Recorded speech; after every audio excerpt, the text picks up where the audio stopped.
কি রান্না করবে আজকে? আজকে রান্না করব, তুমি এই কাতলা মাছ নিয়ে এসছো। হ্যাঁ। এই কাতলা মাছ ভাবছি আলু পটল দিয়ে করব। কি ঝোল? হ্যাঁ, এই যা গরম হ্যাঁ, পড়েছে, ঝোলটাই বানাও, প্রচন্ড গরম। এই গরমে পাতলা করে। হ্যাঁ হ্যাঁ হ্যাঁ। তার মধ্যে এই কচি কচি পটল দিয়ে দেবো। পটল নিয়ে এসছো। হ্যাঁ হ্যাঁ হ্যাঁ, আরো ভালো হবে। ওটাই ভালো গো, এই গরম পড়েছে। হুম হুম হুম হুম। শরীরটা তো দেখতে হবে, বলো। হুম, একদম। আর বাঙালি মানেই মাছে ভাতে বাঙালি, মাছ না হলে চলবে না। কিন্তু মাছটা সেইভাবে তো খেতে হবে। হুম, ওই জন্যে মাছে ভালো করে লবণ হলুদ মাখিয়ে নিয়েছি। এবার হাত ধুয়ে নেবো। হাত ধুয়ে আমি গ্যাসটা ধরিয়ে নেবো। কড়াইটা ততক্ষণ গরম হোক একটু।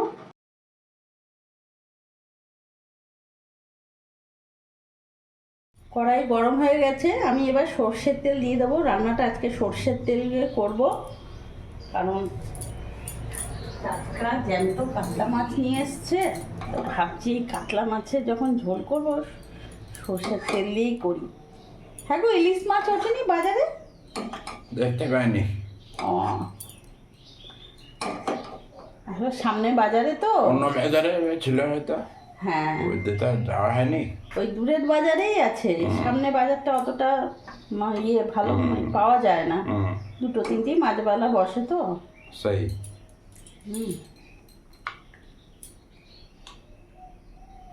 তো তেল গরম হয়ে গেছে, এবার আমি এক এক করে মাছ ছেড়ে দিই।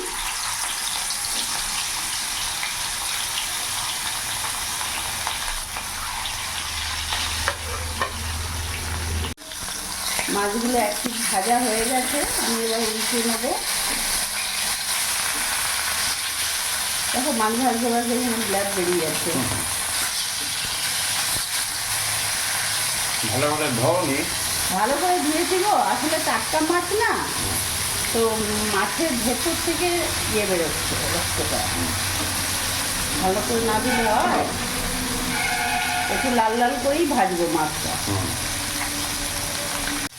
মাছগুলো লাল লাল করে ভাজা হয়ে গেছে, এবার আমি নামিয়ে ফেলবো।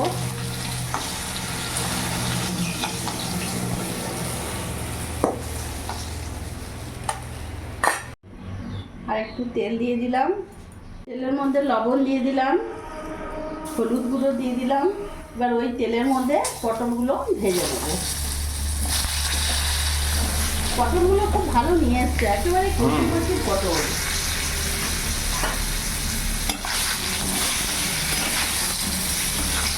ওই পটল দেখেই ভাবলাম যে মাছটা আমি আলু পটল দিয়ে করি, কাতলা মাছটা ভালো লাগবে।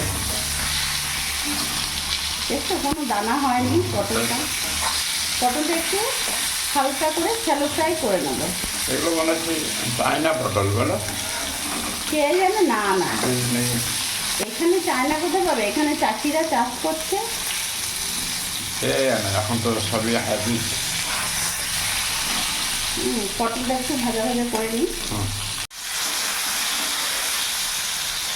পটলগুলো শ্যালো ফ্রাই হালকা ভেজে নিয়েছি, এবার এগুলো নামিয়ে ফেলবো পটল ভাজাগুলো। ফোড়নে দিয়ে দিলাম গোটা জিরে, একটা তেজপাতা দিয়ে দিলাম,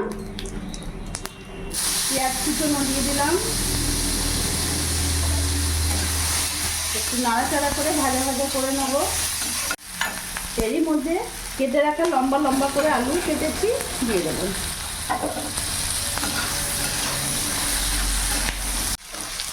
লবণ দিয়ে দিলাম স্বাদ মতো, হলুদ গুঁড়ো দিয়ে দিলাম। কিছুক্ষণ ভাজা ভাজা করে নেব। কিছুক্ষণ ভাজা ভাজা করে নিয়েছি, এবার এখানে আমি আদা রসুন লঙ্কার পেস্ট দিয়ে দেবো। 2 চামচের মতন দিয়ে দিলাম।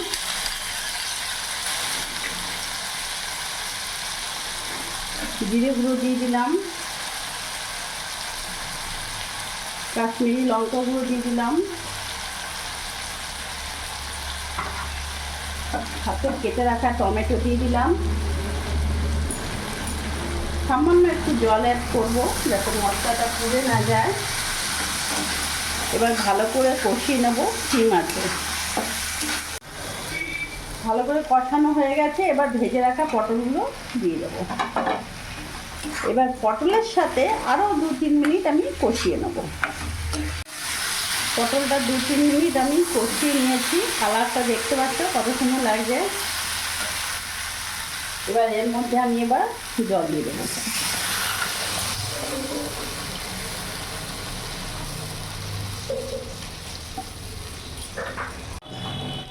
এবার ভালো করে ফুটতে দেবো, আঁচটা মিডিয়াম রাখবো। কিছুক্ষণ ঢাকা দিয়ে রেখেছিলাম,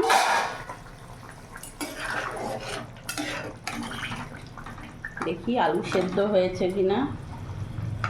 হ্যাঁ, একদম আলু সেদ্ধ হয়ে গেছে। পারফেক্ট। কেমন লাগছে দেখতে বলো। গ্যাসের ফ্লেমটা এখন একটু বাড়িয়ে দিলাম, ভেজে রাখা মাছগুলো দিয়ে দেবো।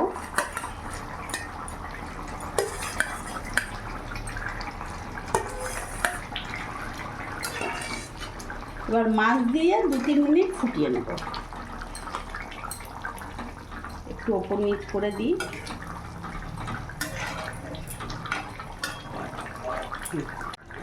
মাছ দিয়ে 2-3 মিনিট ফোটানোর পর দেখতে পাচ্ছ তেল ভেসে উঠেছে লাল রঙের, দেখতে পাচ্ছ। এখন আর ফোটাবো না, এবার গ্যাস অফ করে দেবো।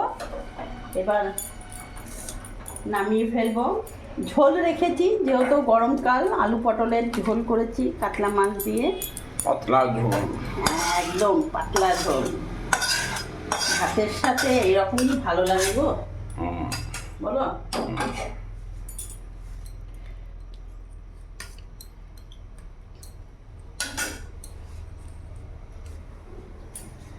তো আজকে বানিয়ে ফেললাম কাতলা মাছের আলু পটলের পাতলা ঝোল।